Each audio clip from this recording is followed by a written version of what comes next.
अति प्रचंड रघुपति कहे माया।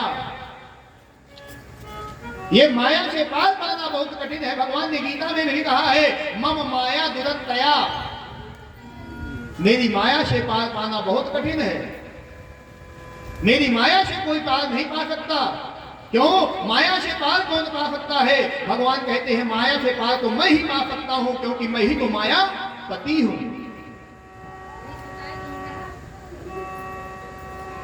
कहते हैं जब नारद जी ने मन में विचार किया किस प्रकार से इस कन्या के साथ में मेरा विवाह हो जाए, याद आया ये इतनी रूपवती है, इतनी शीलवती है, इतनी कुलवती है, तो ऐसे सुंदर के साथ में ही इसका विवाह होगा, ऐसे कुलीन के साथ में ही इसका विवाह होगा। तो मेरा तो इतना सुंदर स्वरूप नहीं है, तो क्या करूंगा? याद आया मुझे भगवान विष्णु के पास में जाना चाहिए। मैं भगवान विष्णु के पास में जाकर के उनका सुंदर स्वरूप मांग लेता हूं, और भगवान विष्णु के स्वरूप को देख करके ये कन्या निश्चित रूप से मेरे साथ में विवाह कर लेगी। नारद जी यहाँ से फिर वैकुंठ को गए, और वैकुंठ में जाने के बाद भगवान से प्रार्थना करते हैं प्रभु मुझे अपना ये हरि का रूप दे दीजिए। भगवान ने कहा ये हरि का रूप क्यों चाहिए तुम्हें? कहा बस महाराज दे दीजिए, मैं बाद में बताऊंगा क्यों चाहिए, अभी आप मुझे हरि का रूप दे दीजिए, मैं बहुत जल्दी में हूं। और इतना कहने के बाद भगवान ने कहा ठीक है तुम मेरे भक्त हो, जो चाहते हो मैं दूंगा, लेकिन बता तो दो क्यों चाहिए। नारद जी ने कहा नहीं महाराज अभी नहीं बताऊंगा, बाद में बताऊंगा। ठीक है अब मैं चलता हूं। भगवान ने तथास्तु कहा। नारद जी जब चलने लगे थोड़ी दूर चले कि फिर लौट करके आए भगवान विष्णु के पास में, और कहते हैं महाराज मैं चलूं? भगवान विष्णु कहते हैं हाँ जाओ। तो महाराज एक बात और मैं कहना चाहता हूं, क्या आपका रूप तो मुझे प्राप्त हुआ, लेकिन आप एक कृपा मेरे ऊपर और करिएगा। क्या? कि जही विधि हो नाथ हित मोरा, जही विधि हो नाथ हित मोरा, विधि हो नाथ हित मोरा,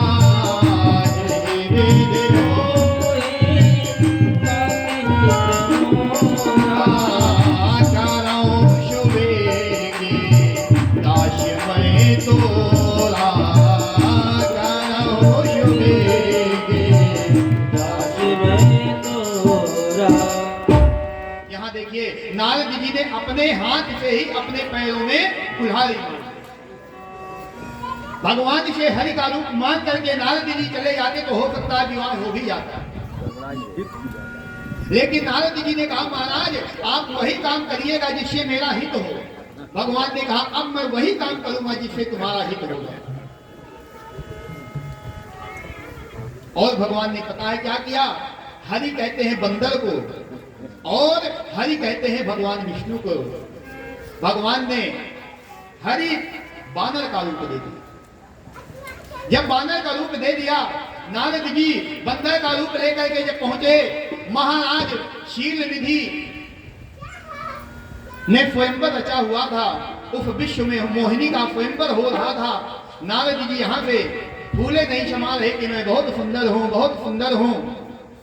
शीलनिधि राजा के यहाँ स्वयंवर के सभा में जब पहुंचे तो कहते हैं वहां भगवान भोलेनाथ के दो दूत भी बैठे हुए थे। ब्राह्मण के भेष में भगवान शंकर के जो गण बैठे हुए थे। कहते हैं नारद जी को और कोई नहीं पहचाना, भगवान शंकर के दोनों गण पहचान गए।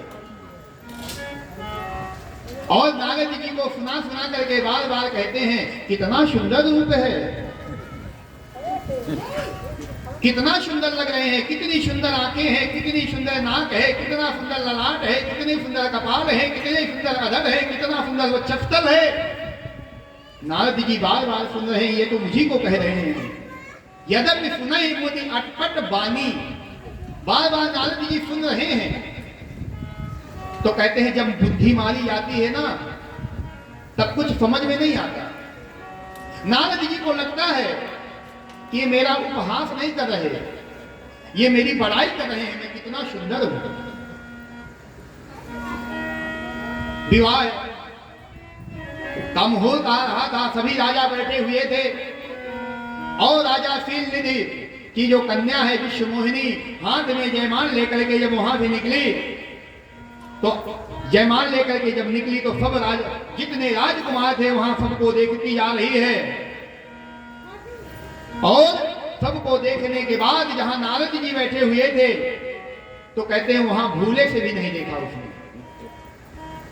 एक निगाह तो पड़ी और निगाह पड़ी तो क्या देखती है वह शीलनिधि राजा की कन्या विश्वमोहिनी को नारद जी का रूप कैसा दिखाई दिया कि मरकट बदन भयंकर देखी, मरकट बदन भयंकर देखी, देखत है नयन दूध बाते, देखत है नयन बाते।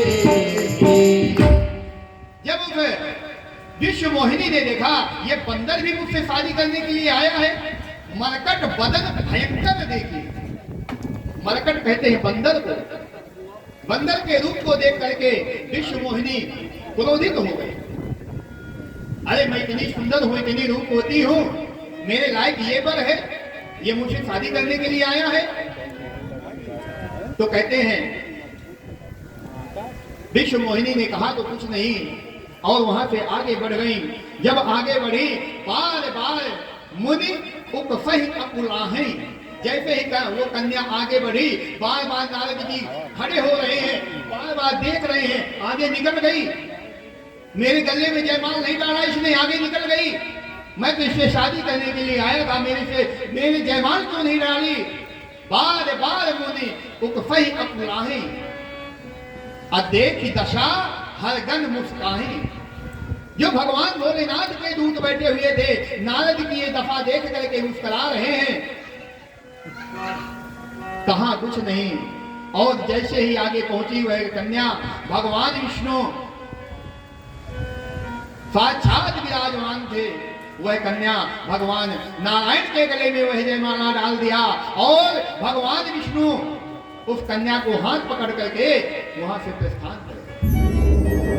अब यहां क्या था, नारद जी देख रहे हैं ये कन्या को, ये कन्या का विवाह हो गया, कन्या तो चली गई। अचंभित होते हैं, क्रोधित होते हैं। तो भगवान शंकर के दूत जो वहां बैठे हुए थे उन्होंने कहा, अरे बाबा जी विवाह करने आए हो।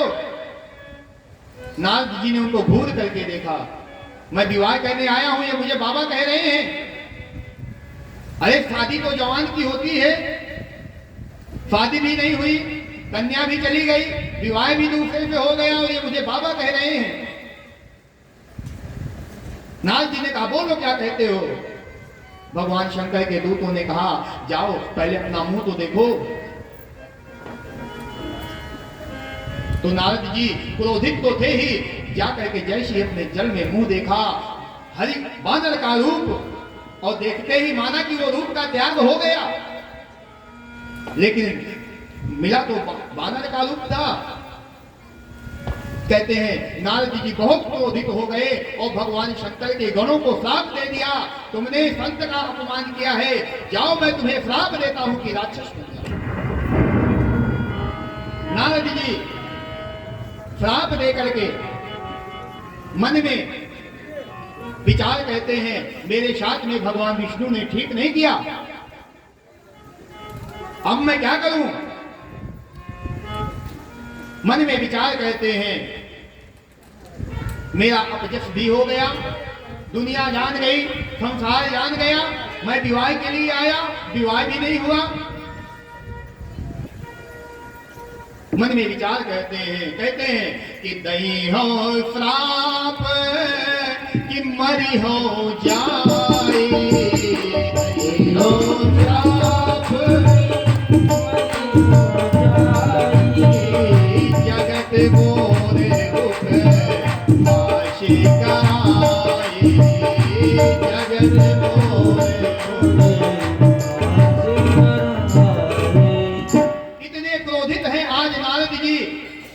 साक्षात परमात्मा को कहते हैं कि दई हो श्राप की मरी हो जाए, या तो मैं श्राप दे दूंगा, अगर श्राप नहीं दे पाया तो क्या करूंगा, मैं अपने प्राणों का त्याग कर दूंगा। ऐसा हमारे साथ में भी होता है। अगर हमारा किसी ने बुरा कह दिया है ना, तो हम पता है क्या कहते हैं, या तो फिर मैं उसको मार डालूंगा, अगर मार नहीं पाया उसको तो मैं अपने प्राणों को त्याग कर दूंगा। कहते हैं ना ऐसा, हम लोग आपस में भी कहते हैं। तब कहते हैं जब हमारा घोर अपमान हो जाता है और बहुत क्रोधित होते हैं, तब कहते हैं। यहां से नारद जी चले भगवान विष्णु को खोजते खोजते, तो आगे क्या हुआ, भगवान विष्णु रास्ते पर मिल गए।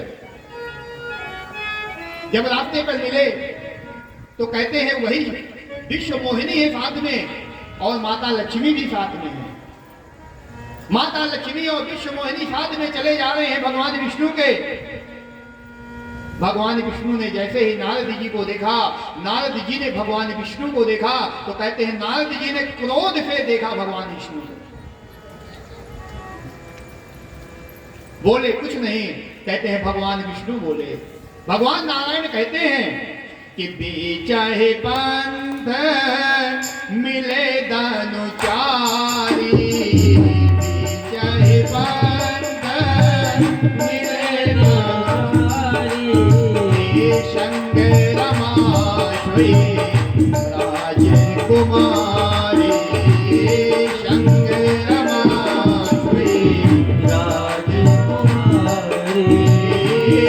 बोले मधुर बचन शोर शाये, बोले मधुर बचन शोर शाये, मुनि कहाँ चले बिकल के नाई, मुनि कहाँ चले बिकल के नाई।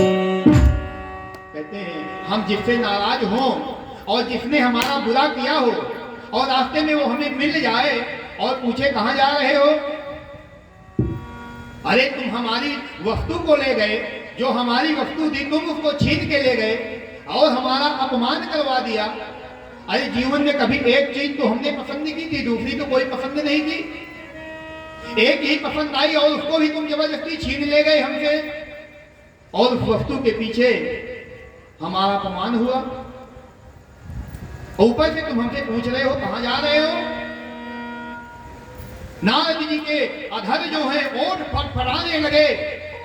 कहते हैं कि पारा में स्वतंत्र न सिर पर कोई, पारा में स्वतंत्र न सिर पर कोई, भावै मन कहो तो में सोई, भावै मन कहो तो में सोई, अपनी आकृति तुम की है हमारी, कभी आकृति तुम की है हमारी, करी है कीश सहाय तुम्हारी, करी है कीश सहाय तुम्हारी। देखिए कितनी बड़ी बात कही नारद जी ने। नारद जी कहते हैं कपि आकृति, आपने मुझे बानर का रूप दिया था ना, मैं श्राप देता हूं कि आपको संसार में जाना पड़ेगा, और जिस बानर का रूप आपने मुझे दिया था वही बानर आपकी सहायता करेंगे। और क्या, अभी इतना भी नारद जी रुके नहीं, और आगे क्या कहते हैं, तुमने मुझे विवाह नहीं होने दिया ना, मैं पत्नी चाहता था, पत्नी को नहीं आने दिया, तो मैं भी तुम्हें श्राप दूंगा, संसार में तुम्हें जाना तो पड़ेगा, लेकिन जीवन पर्यंत तुम्हें पत्नी का सुख नहीं मिलेगा, पत्नी का वियोग ही बना रहेगा। नारद जी कहते हैं कि मां मैं आपका रे कीने तुम भारी, मां मैं आपका रे कीने तुम भारी, नारी बिरह तुम हो दुखारी, नारी बिरह तुम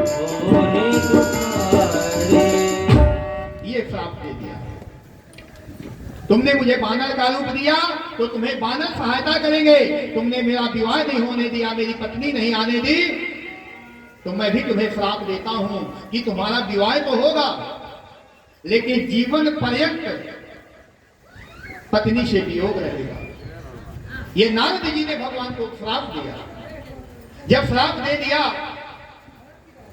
तब भगवान ने पता है क्या किया, भगवान ने वहां से अपनी माया हटाई। जब माया हटाई तब ना वहां रमा थी, ना राजकुमारी थी, ना वहां माता लक्ष्मी थी, और ना वो विश्व मोहिनी थी। भगवान विष्णु नारायण अकेले खड़े हुए थे। नारद जी ने जब देखा, नारद जी कहते हैं वो विश्व मोहिनी कहां गई? भगवान नारायण कहते हैं कौन विश्व मोहिनी? यहां कोई विश्व मोहिनी नहीं है। अब नारद जी को पश्चाताप होने लगा, ये क्या हो गया? कहते हैं क्रोध में हमको समझ में नहीं आता, बहुत कुछ बोल जाते हैं, लेकिन जब क्रोध शांत होता है तब पता चलता है हम क्या क्या बोल गए। लेकिन तब तक वाक बाण निकल चुके होते हैं, वाणी निकल चुकी होती है, और फिर क्या होता है? अब पछताए होते क्या जब चिड़िया चुन गई खेत। इसलिए कहते हैं जब क्रोध आए थोड़ा शांत हो जाना चाहिए, जल पी लेना चाहिए। अब नारद जी जब देखते हैं ना तो कोई यहाँ राजमहल है, ना कोई रमा है, ना कोई राजकुमारी है, और यहाँ ना कहीं आसपास कोई स्वयंवर हुआ है, यहाँ तो सिर्फ भगवान विष्णु है। भगवान विष्णु कहते हैं नारद जी यहाँ कुछ नहीं हुआ। नारद जी कहते हैं मैंने आपको श्राप दे दिया महाराज, क्या करूं?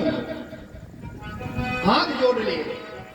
भगवान विष्णु को हाथ जोड़ करके नारद जी कहते हैं कि मृषा होए मम श्राप कृपाला, मृषा होए मम श्राप कृपाला, मम इच्छा कर दीन दयाला, मम इच्छा कर दीन दयाला, मैं दुर्वचन कहे बहु तेरे, मैं दुर्वचन कहे बहु तेरे, कहे मुनि पाप मिटन के मुँह मेरे, कहे मुनि पाप मिटन के मुँह मेरे। नारद जी हाथ जोड़ करके भगवान के चरणों में लेट गए और कहते हैं मृषा होय मम श्राप कृपाला, हे महाराज मैंने जो आपको श्राप दिया है वो श्राप झूठा हुआ। भगवान कहते हैं नहीं, मम इच्छा कहे दीन दयाला। भगवान ने कहा अरे नारद मेरी इच्छा थी कि तुम मुझे श्राप दो। भगवान कभी अपने भक्त को दबाते नहीं है। नारद जी कहते हैं मैं दुर्वचन कहे बहु तेरे, मैंने आपको बहुत शब्द कहा है, अब मेरे पाप कैसे मिटेंगे? कहते हैं भगवान के विषय में अगर कोई व्यक्ति गलत शब्द बोलता हो तो अगर शक्ति रखते हो तो उसकी जिह्वा को निकाल लो, अगर शक्ति नहीं रखते तो अपने कानों को बंद करो और वहां से चले जाओ।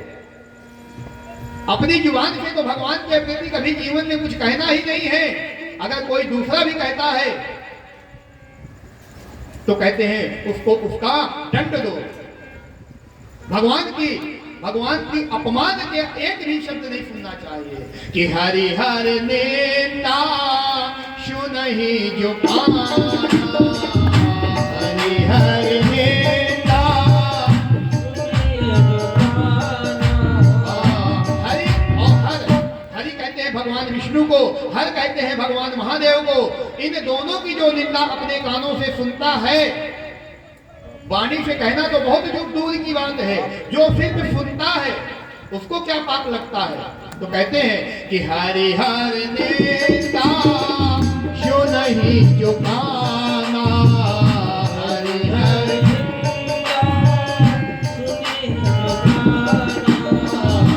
हो ही पाप गौ पाप क्षमाना, हो ही पाप गौ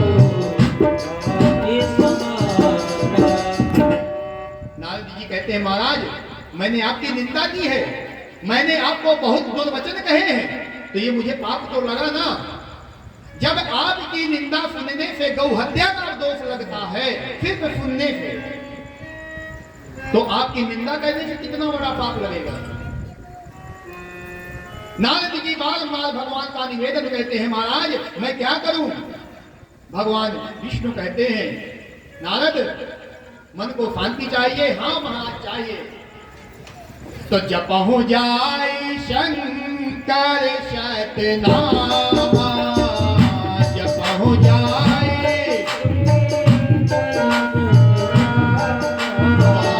हुई है हृदय तुरत विश्रामा, हुई है हृदय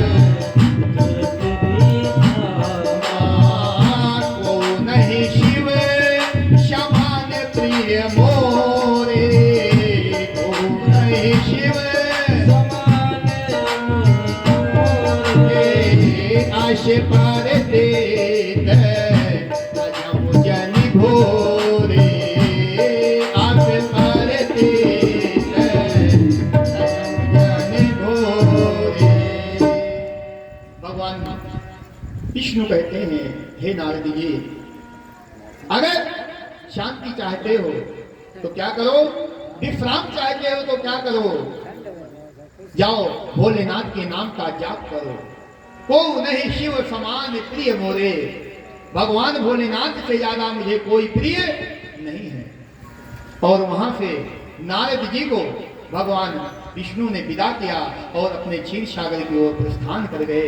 आगे की कथा कहते हुए सुखदेव उन्हें कहते हैं हे राजा परीक्षित, एक प्रयोजन नहीं है भगवान के अवतार लेने का, ये दूसरा प्रयोजन मैंने तुम्हें बताया कि नारद ने भी श्राप दिया था कि राम जन्म के हेतु अनेका, राम जन्म के हेतु अनेका, परम विचित्र एक एका, परम विचित्र राम जन्म का एक कारण नहीं है, बहुत से कारण जब बनते हैं। विप्रधेन शुद्ध संत हित लीन है मनुज अवतार, अन्य इच्छा निर्मित तन श्री माया गुण गोपाल, कि गोधुज धेनु देवहितकारी, गोधुज धेनु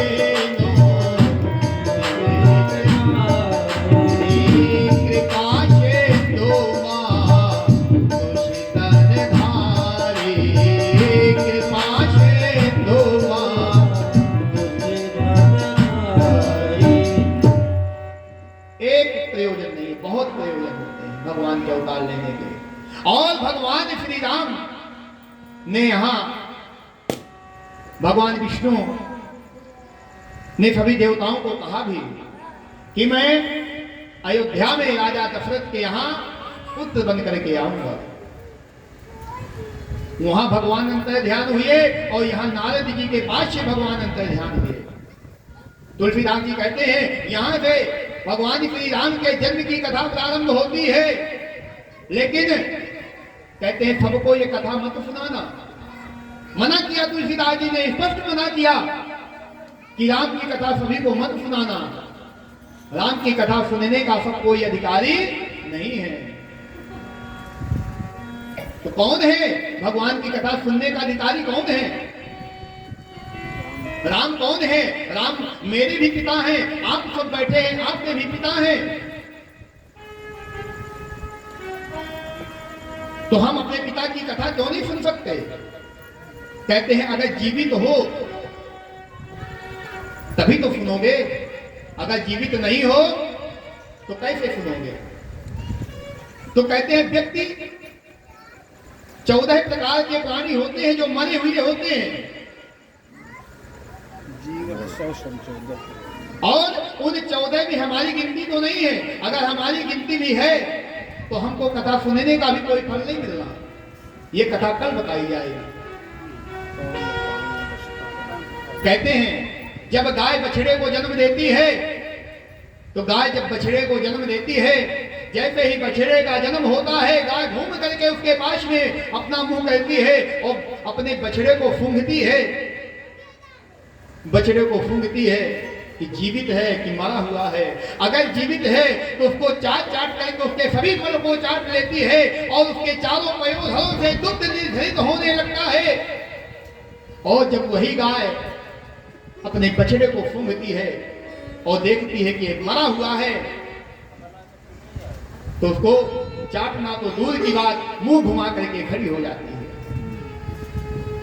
मरा हुआ है। तो अगर जिंदा है तो माता की कृपा उसको प्राप्त होगी। उसी प्रकार से हम भी अगर जिंदा हैं तो भगवान की कृपा प्राप्त होगी, भगवान की कथा प्राप्त होगी। अगर मरे हुए हैं तो कुछ मिलने वाला नहीं है। कहते हैं भगवान की कथा सभी को नहीं सुनानी चाहिए। भगवान की कथा का सब कोई अधिकारी नहीं है। कौन है कि राम कथा के तेई अधिकारी, राम कथा के अधिकारी, जिनके शत संगति अति प्यारी, जिनके शत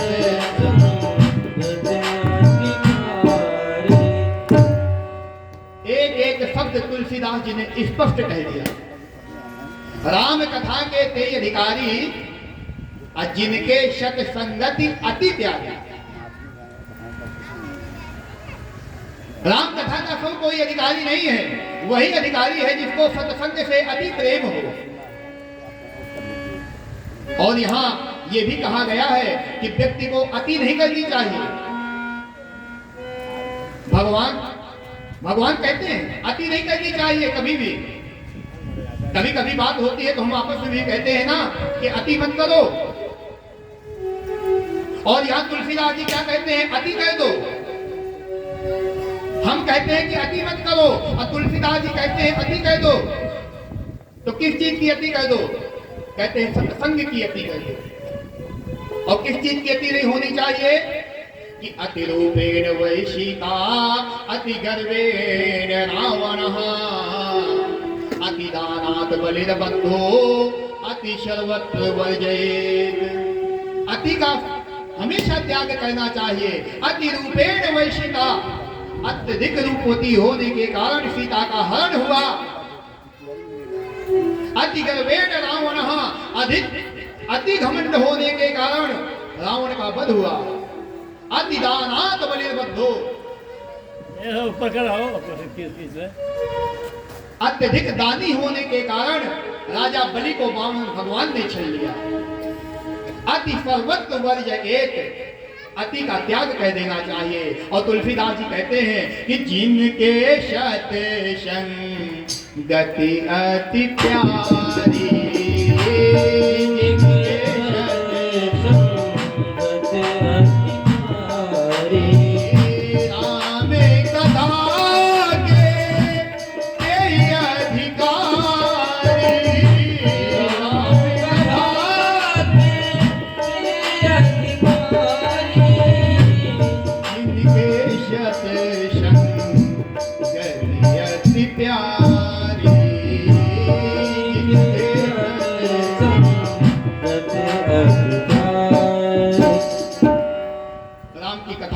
उसी को सुनानी चाहिए जिसको सत्संग से विशेष प्रेम हो, अति प्रेम। जो राम का द्रोही हो उसको भगवान की कथा नहीं सुनानी चाहिए। जब भगवान माता पृथ्वी को, सभी देवी देवताओं को संतुष्ट करके और उनको बताया कि मैं दशरथ के यहाँ जन्म लूंगा, और वहां से अंतर ध्यान हुए, भगवान के वहां से अंतर ध्यान होते ही यहाँ तुरंत दशरथ जी के मन में आ गया, क्या अभी तक नहीं आया? 80 वर्ष की आयु हो गई, अभी तक नहीं आया कि मेरे संतान नहीं है। और भगवान ने कहा कि मैं दशरथ के यहाँ पुत्र बन करके आऊंगा। जैसे ही भगवान ने कहा देवी देवताओं से, तुरंत दशरथ के मन में आ गया क्या कि एक बार भूपति मन माही, एक बार भूपति मन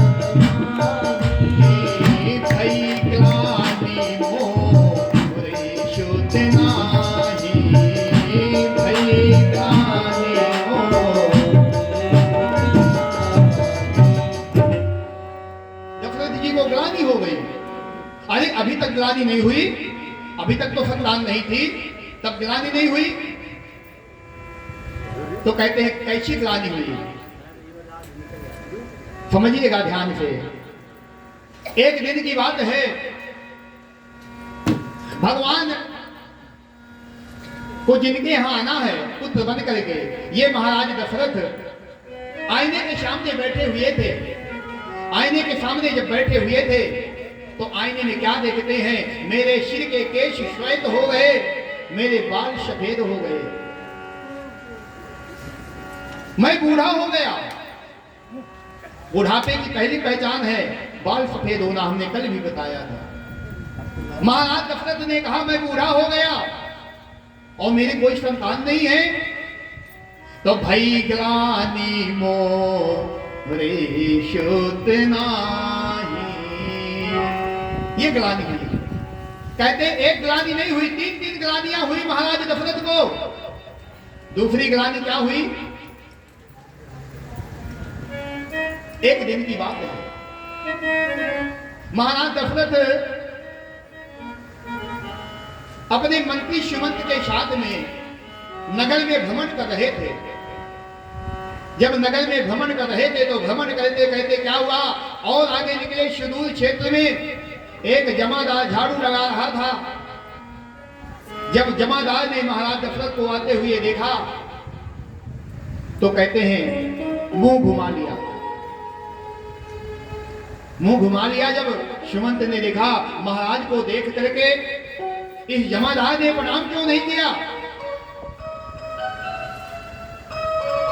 सुमंत उस जमादार के पास में गए और कहा, ए जमादार, तूने राजा साहब को देख करके प्रणाम क्यों नहीं किया।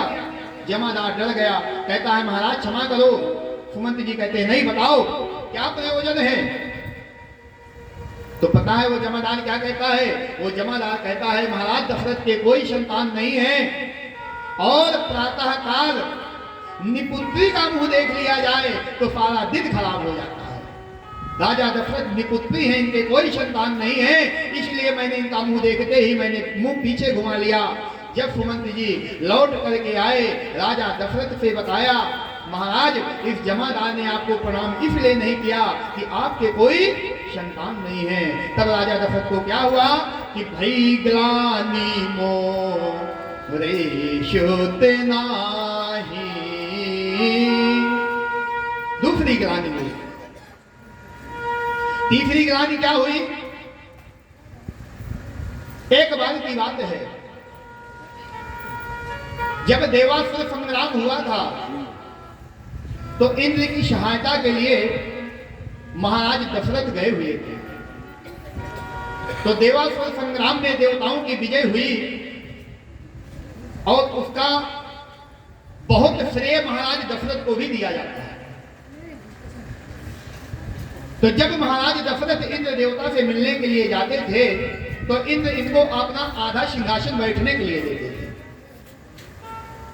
जब आधा सिंहासन बैठने के लिए देते थे, एक बार महाराज इंद्र के पास में महाराज दशरथ गए, इंद्र की सभा में आधे सिंहासन पर बैठे।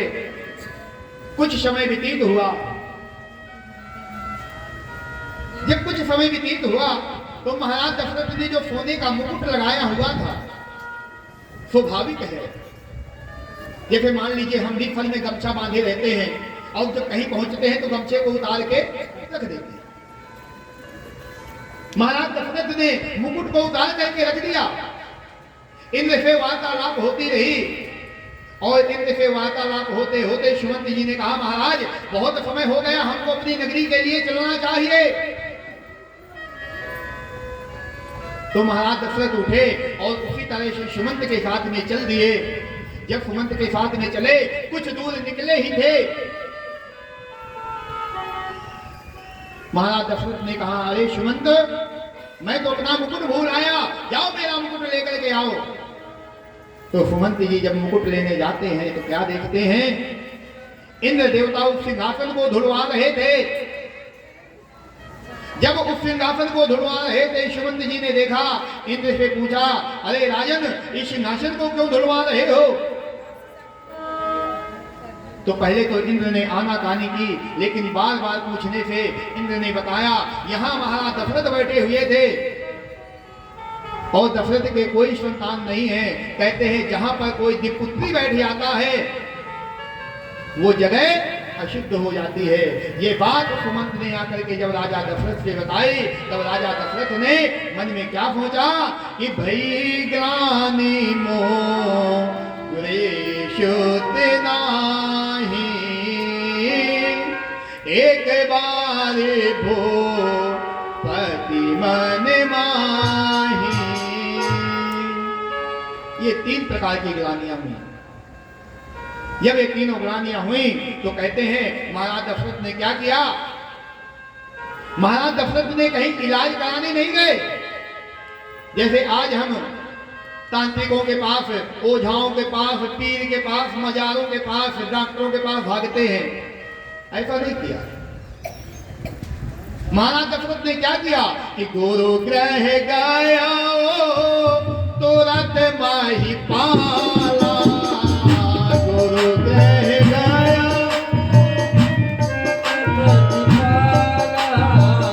गुरु ग्रह गया तो रथ माही पाला, गुरु ग्रह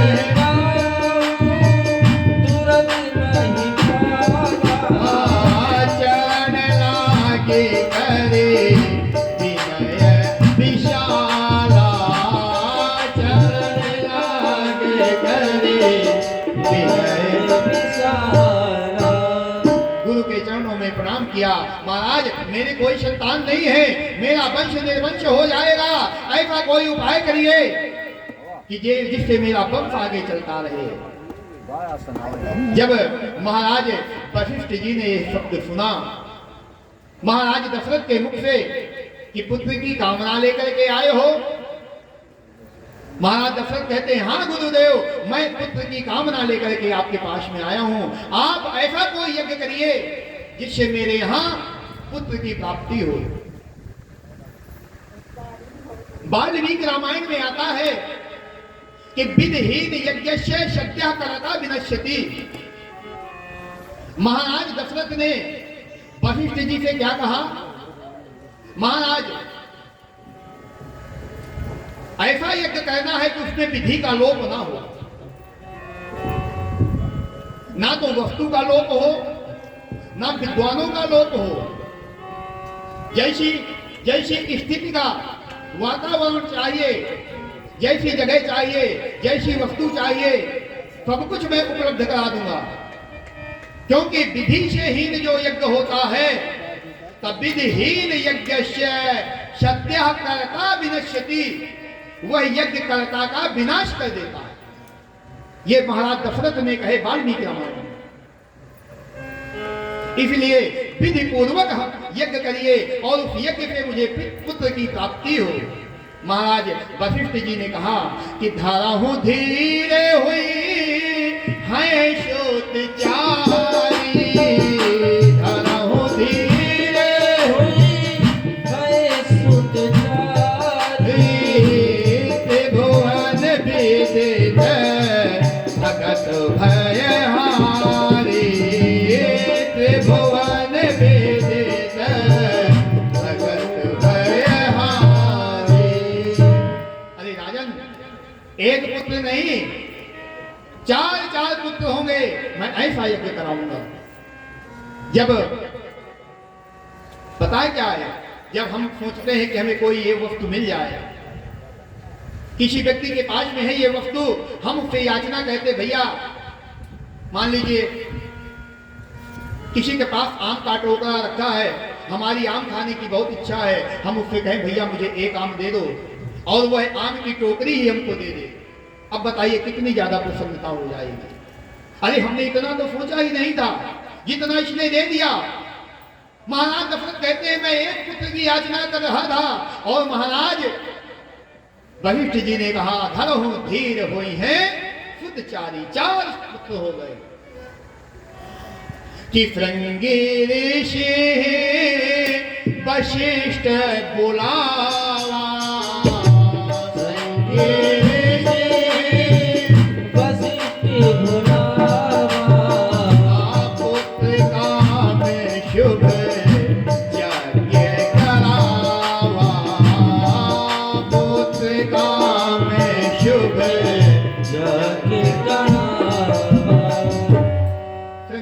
को बुलाया और पुत्रेष्ट यज्ञ किया। जब पुत्रेष्ट यज्ञ किया, उस यज्ञ से कहते हैं अग्नि देवता प्रकट हुए। खाली हाथ नहीं, चरु को लेकर के प्रकट हुए। चरु कहते हैं खीर को लेकर के प्रकट हुए और खीर का कटोरा गोदेव के हाथ में आया और वह खीर का कटोरा महाराज दशरथ को दिया गया और कहा गया यह अपनी सभी रानियों में बांट दो। इसके प्रभाव से आपके यहां संतान की उत्पत्ति होगी। महाराज गुरुदेव के उपदेश के अनुसार, आदेश के अनुसार महाराज दशरथ ने वह खीर अपनी सभी रानियों को दी और सभी रानियां, ऐसे तो भागवत कथा है, कर राम की कथा में स्पर्श कहते ही बहुत अंदर चले जाना होता है। कहते हैं सभी रानियां उस खीर के प्रभाव से गर्भवती हुई और जब गर्भवती हुई वह सभी रानियां, आज वह समय आ रहा है जब भगवान का प्रागट्य होने वाला है। जब भगवान का प्रागट्य होने वाला है तो कैसी स्थिति है वहां, कैसा वातावरण है, कैसी प्रगति है। भगवान कौशल्या के पास में प्रकट होते हैं और प्रकट होते हैं तो वो दिन क्या है, तो कहते हैं कि नवमी तिथि मधो मास पुनीता। नवमी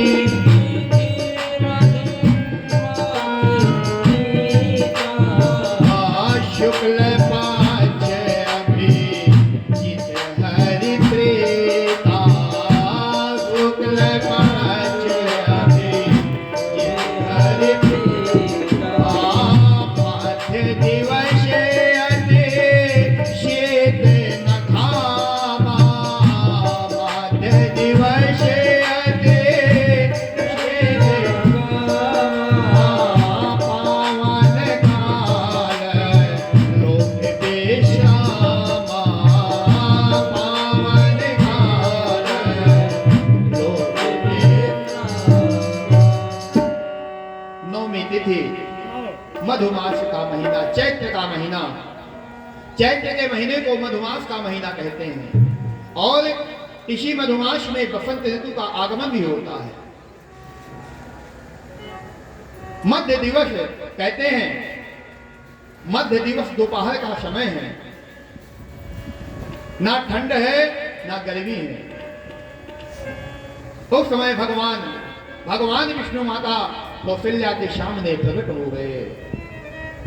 जब भगवान प्रकट हुए तो कैसा स्वरूप है कि सशंख चक्रम सकिरीट कुंडला। शपीत वस्त्रं सरिसीरुहे क्षणम्। सहारिवाच स्थलकौस्तुभश्रिया।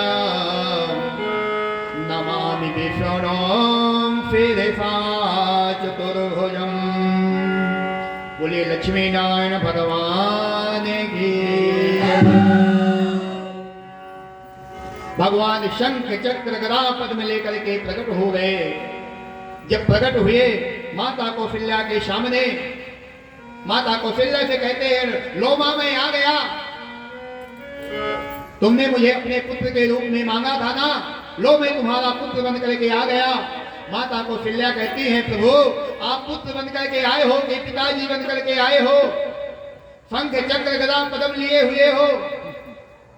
कोई पुत्र पैदा होता है तो ऐसे चार चार हाथ लेकर के थोड़ी पैदा होता है। मैंने पिता नहीं पुत्र मांगा था, आप पुत्र बन करके आइए। भगवान विष्णु ने कहा क्या करूं? माता ने कहा ये चार हाथ जो हैं इनमें दो हाथ रखिए, दो हाथ हटाइए। भगवान ने दो हाथ लुप्त कर दिए। माता कौशल्या ने कहा कोई बालक पैदा होता है तो मुकुट लगा के थोड़ी पैदा होता है, ये मुकुट हटाइए। भगवान ने मुकुट हटा दिया। इसके बाद माता कौशल्या कहती है जब कोई बालक पैदा होता है तो छोटा सा शिशु पैदा होता है। आप इतने बड़े हो, मैं किसको कहूंगी कि ये मेरा बालक है? मुझे तो पुत्र का सुख चाहिए, और आप तो यहाँ चतुर्भुज रूप में यहाँ प्रकट हुए हैं, आप छोटे से सुकुमार बन जाइए। भगवान छोटे से बालक बन गए। ठीक है माँ, अब मैं तुम्हारा पुत्र बन गया, ठीक है। तो माता कौशल्या कहती हैं कि माता पुनि बोली सोमति डोली, तजहु तात यह रूपा। माता पुनि बोली सोमति डोली, तजहु तात यह रूपा। जय शिशु लीला अति प्रिय शीला, यह शुभ परम अनूपा। जय शिशुशीला अति प्रिय शीला, जय शुभ परम कहते हैं, जब माता ने कहा प्रभु आप छोटा सा स्वरूप बनाइए, जिस प्रकार सा बालक होता है, जो शिशु पैदा होता है उतने शिशु बन जाइए। भगवान ने कहा ठीक है। भगवान छोटे से सुकुमार बालक बन गए। बालक बनने के बाद भगवान भी कहते हैं माँ मैं भी बालक बन के ही रहना चाहता हूं। क्यों? भगवान बन के रहने में बहुत कठिनाई है। हम लोग पता है भगवान के साथ में क्या कहते हैं, वृंदावन जाते हैं तो ठाकुर जी ले आते हैं, गोपाल जी छोटे से, और अयोध्या जी जाते हैं तो राम दरबार ले आते हैं। इतना प्रेम दिखाते हैं वहां जाकर। नहीं नहीं नहीं, बिना भगवान के हम नहीं रह सकते, भगवान को लेके जाने जाना है। भगवान की मूर्ति को वहां से लेके आते हैं और क्या कहते हैं, अलमारी में रख देते हैं। अलमारी में बंद करके रख देते हैं। 4 दाने इलायची दाना पे भोग लगा दिया, अगरबत्ती लगा दिया, बस ठीक है। अगर भगवान को लाए हो तो कहते हैं भगवान की पुत्रवत सेवा करनी चाहिए। और हम लोग भगवान को अलमारियों में बंद करके रख देते हैं। माता कौशल्या कहती हैं प्रभु आप छोटे से तो जरूर हो गए, लेकिन रोइए, बिना रोए कैसे दुनिया जानेगी कि मेरे पुत्र पैदा हो गया है। जैसे ही पुत्र का जन्म होता है तो पैदा होती ही वो क्या कहता है, कहां कहां कहां कहां कहां, मैं कहां आ गया। अगर वो नहीं होता है तो घर वाले रोने लगते हैं, पता है ये मर गए। बच्चा पैदा होते ही रोता है, अगर नहीं रोता तो समझ लीजिए इसका राम नाम सत्य हो गया। माता कौशल्या कहती हैं प्रभु आपको रोना पड़ेगा। भगवान जब माता कौशल्या की बात को सुनते हैं तो कहते हैं कि सुन बचन सुजाना रोदन ठाना, वही बालक सुर भोगा। सुन बचन सुजाना रोदन ठाना, हुई बालक सुर भोगा। हरि पद पावहि,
लक्ष्मी नारायण भगवान की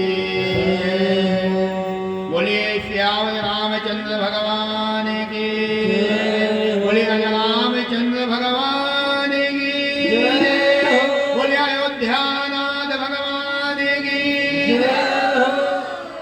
जब भगवान का प्राकट हुआ छोटे से शिशु के रूप में माता कौशल्या के गोद में आ गए। जब कौशल्या के गोद में आए महाराज दशरथ को सेवकाओं के द्वारा पता चला कि पुत्र का जन्म हुआ है। दशरथ पुत्र जन्म सुनि काना मानव ब्रह्मा नंद समाना, इतना प्रसन्न हुए। कुछ ही पल में सूचना आई भरत जी का जन्म हुआ, लक्ष्मण और शत्रुघ्न इनका भी जन्म हुआ। इस प्रकार से 4 बालक महाराज दशरथ के आंगन में चारों बालकों का जन्म हो गया। जब चारों बालकों का जन्म हुआ तो कहां एक एक बालक नहीं था और आज 4 बालक हो गए। उसके आनंद की कितनी सीमा होगी। कहते हैं इस संसार में व्यक्ति को एक बार ही सुखी होता है और तब आत्मा ना जाए तो पुत्र। जब वह पिता बनता है तो जब पिता होने पर उसको इतनी प्रसन्नता होती है, संसार में इतनी प्रसन्नता कभी होती ही नहीं। महाराज दशरथ ने ब्राह्मणों को बुलाया, स्वस्ति वाचन वेदोक्त पाठ कराया और सभी अयोध्यावासी महाराज दशरथ के आंगन पर पहुंचते हैं, बधाई देने लगते हैं कि अवध घर आनंद भयो जय हो राजा राम की। अवध घर आनंद भयो जय हो राजा राम की। अवध घर आनंद भयो जय हो राजा राम की। अवध घर आनंद भयो जय हो राजा राम की। जय हो राजा राम की, जय हो बाल राम की, जय हो राजा राम की। कौशल्या के लाला भयो जय हो राजा राम की। कौशल्या के लाला भयो कौशल्या के लाला भयो जय हो राजा राम की। कौशल्या के लाला भयो जय हो राजा राम की। अवध में आनंद भयो जय हो राजा राम की। अवध में आनंद भयो जय हो राजा राम की। जय हो राजा राम की, जय हो राजा राम की। जय हो राजा राम की, जय हो राजा राम की। अवध घर आनंद भयो जय हो राजा राम की। अवध घर आनंद भयो जय हो राजा राम की। जय हो राजा राम की, जय हो राजा राम की। जय हो राजा राम की, जय हो राजा राम की। अवध घर आनंद भयो जय हो राजा राम की। अवध घर आनंद भयो जय हो राजा राम की। अवध घर आनंद भयो जय हो राजा राम की। अवध घर आनंद भयो जय हो राजा राम की। अवध घर आनंद भयो जय हो राजा राम की। अवध घर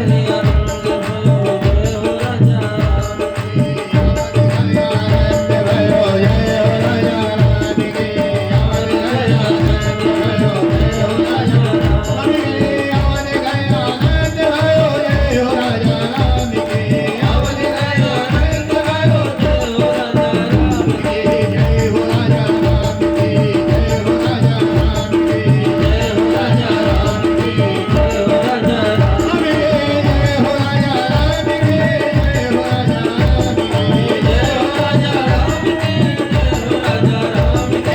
अवध घर आनंद भयो जय हो राजा राम की। अवध घर आनंद भयो जय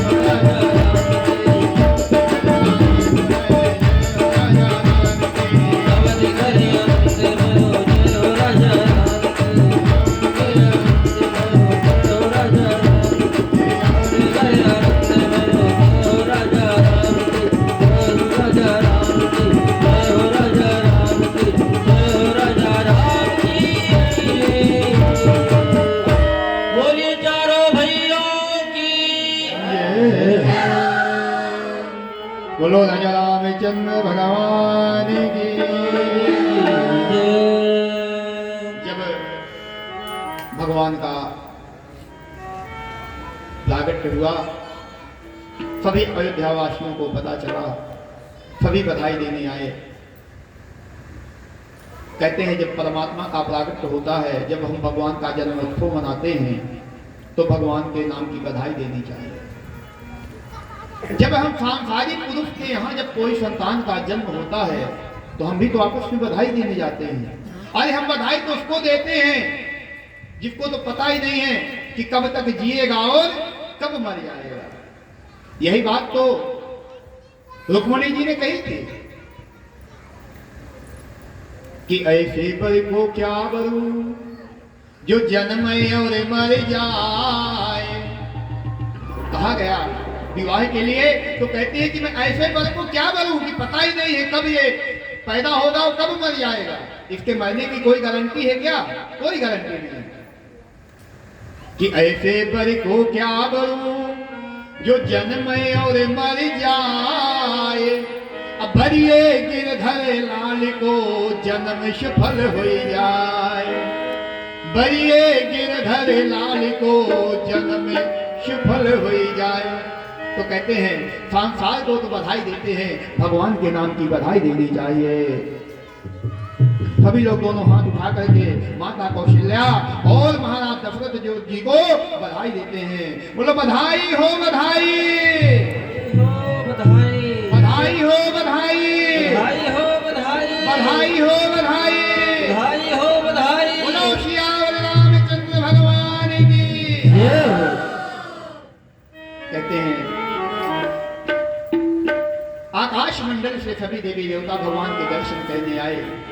भगवान भोलेनाथ को जब पता चला कि मेरे प्रभु का अवतरण हो गया है तो भगवान भोलेनाथ जिस प्रकार से शुक्ल पक्ष का चंद्रमा नित्य प्रति वृद्धि को प्राप्त होता है, उसी प्रकार से भगवान श्री राम और अपने तीनों भाइयों के साथ में महाराज दशरथ के आंगन में शुक्ल पक्ष के चंद्रमा की भांति नित्य प्रति वृद्धि को प्राप्त होने लगे और भगवान भोलेनाथ उनके दर्शन करने को आते हैं।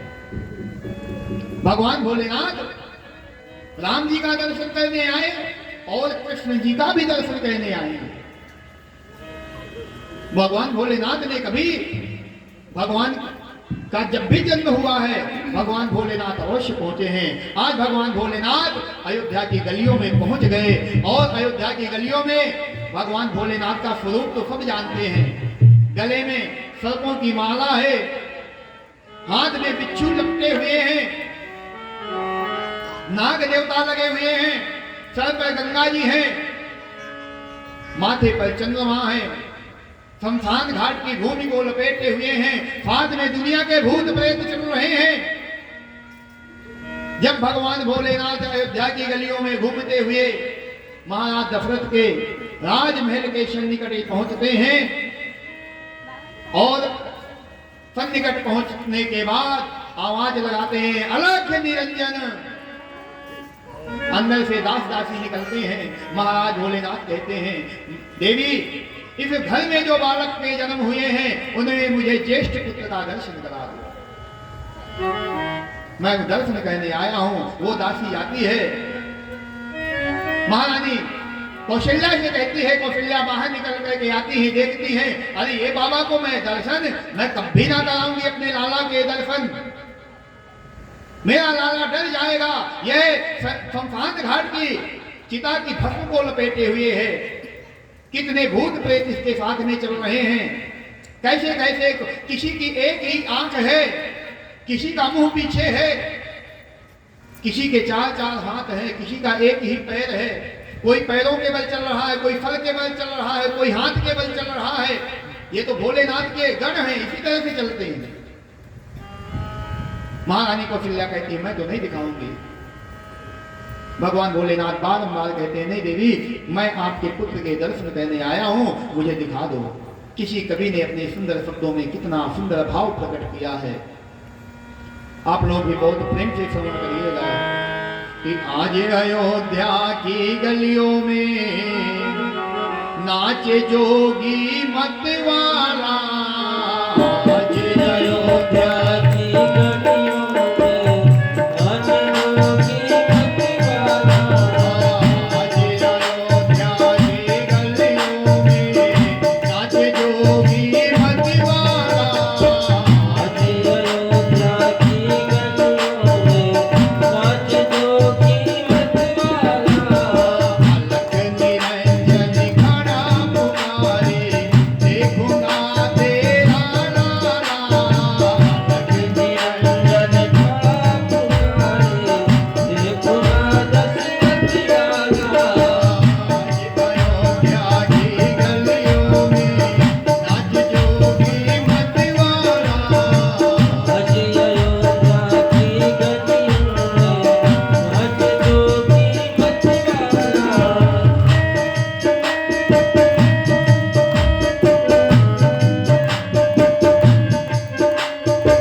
नाच जोगी मत वाला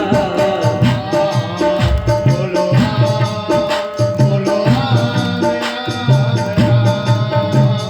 राम राम राम राम बोलो राम राम राम बोलो राम राम राम बोलो राम राम राम बोलो राम राम राम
पिता के घर में बड़े हुए। एक दिन महाराज दशरथ जी ने गुरु को बुलाया